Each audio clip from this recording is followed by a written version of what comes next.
pour que l'eurozapping d'Émilie Tranguyen s'y arrête, une grève en Allemagne.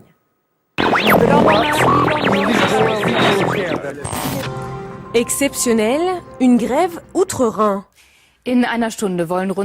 Si d'autres pays sont connus pour l'ampleur de leurs mouvements sociaux, l'Allemagne, elle, est connue pour tout faire pour l'éviter. Pourtant, aujourd'hui, le syndicat des contrôleurs aériens s'est mis en grève.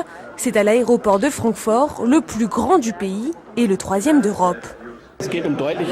Nous exigeons des améliorations de salaire et des aménagements des heures de travail. Certaines personnes travaillent 7 jours d'affilée avec seulement 2 jours de congé.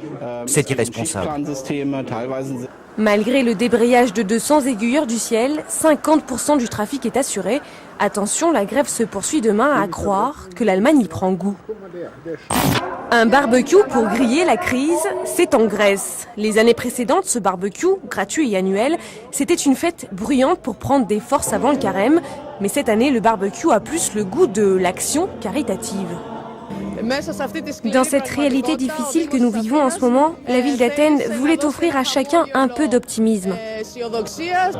Une véritable bouée de sauvetage pour des Grecs qui n'ont plus l'habitude d'avoir de la viande et du vin à table.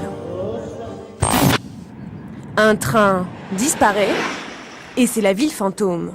À Yebes, en Espagne, un village à 50 km de la capitale, tous les espoirs étaient permis il y a quelques années. Avec l'arrivée du TGV, c'est toute une ville qui est sortie de terre, gares, immeubles, commerces. Mais la crise est passée par là. Je ne pense pas que l'Espagne ait beaucoup réfléchi. Ce qui arrive ici arrive aussi sur la côte. C'est une crise immobilière et financière. Je crois que la fête est finie. Les choses vont vraiment mal. Beaucoup de gens regrettent l'achat de leur appartement. Aujourd'hui, le train ne fait que passer. La ville, elle, est désertique.